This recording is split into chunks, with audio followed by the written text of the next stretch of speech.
welcome back to our next edition of Book Buzz. I'm Lisa Regano, and this is Giovanna Iannacci. And today we're going to talk about a few books that we've read and tell you about some exciting upcoming news. So I guess I will begin. Recently I read Cersei by Madeline Miller. It came out in April and I kind of picked it up on a whim. I heard good things about it, and I knew that it was the retelling of the story of the goddess Cersei from Greek mythology. Now, I will admit I am not a huge fan of Greek mythology, but you know what? The way this book is written, that doesn't matter. You don't have to love Greek mythology to appreciate this story, and I'll tell you why. This type of book is what they call a crossover.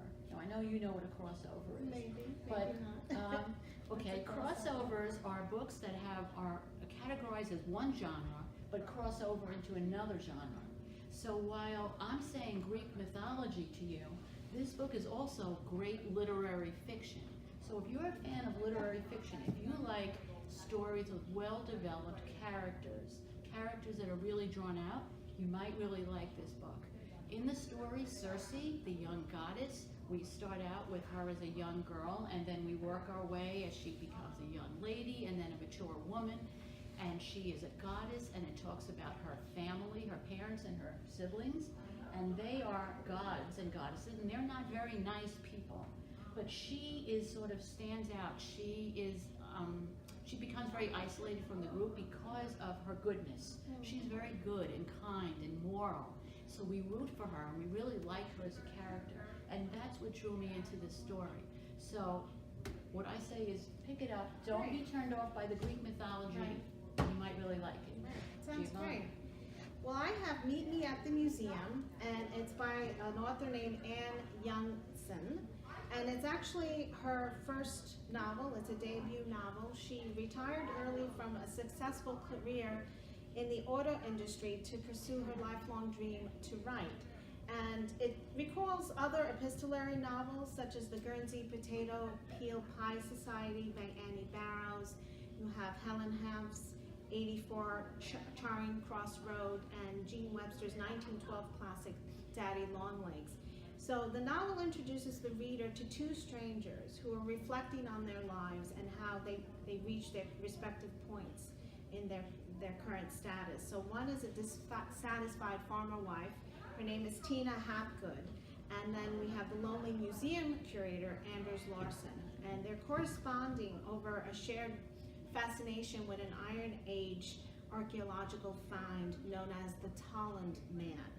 And their relationship soon deepens, and they begin to sort of get to know each other and get beyond the niceties. So they articulate their feelings in letters and emails, and they form a bond, a lifeline between the two of them. So you have two different personalities. Anders is a widowed man. He works at Denmark's Silkeborg Museum. And then we have Mrs. Hopgood, who works on a farm in England. So very diverse lifestyles. Tina's outdoors, he's indoors most of his time. But you see this gradual friendship blossoming. So over an 18-month correspondence, they start off as Dear Mrs. Hopgood, Dear Dr. Anders Larsen, and eventually it's Best Wishes, My Dear Tina, All My Love. So it really is a beautiful novel. Some people don't like the epistolary. I actually enjoy that type of format. And it has many layers, as I like to say, it's like an onion with many layers of meaning within the book. And just when you think you reached a point in your life where you have nothing to look forward to, you realize that that's actually not true. And there's a quote from the book where Anders writes to Tina saying, quote, "Our letters have meant so much to us because we have both arrived at the same points in our lives, more behind us than ahead of us. Paths chosen define us, but also there's enough time to change," end quote. So that's my recommendation for this installment. And just a few other announcements. As Lisa mentioned, we have some wonderful programs coming up. We have Jamie Ford, who will be speaking at the Harrison High School on Wednesday, February 6th at 7 p.m. He's the author of Hotel on the Corner of Bitter and Sweet. It is a free program. You register online on our website or give us a call at the library.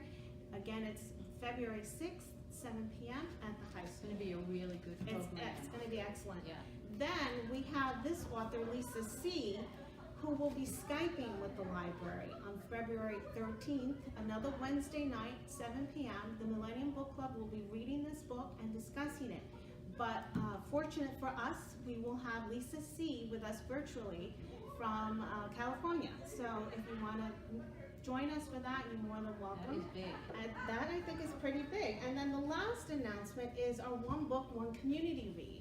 We've selected Danny Shapiro's new memoir called Inheritance, a memoir of genealogy, paternity, and love.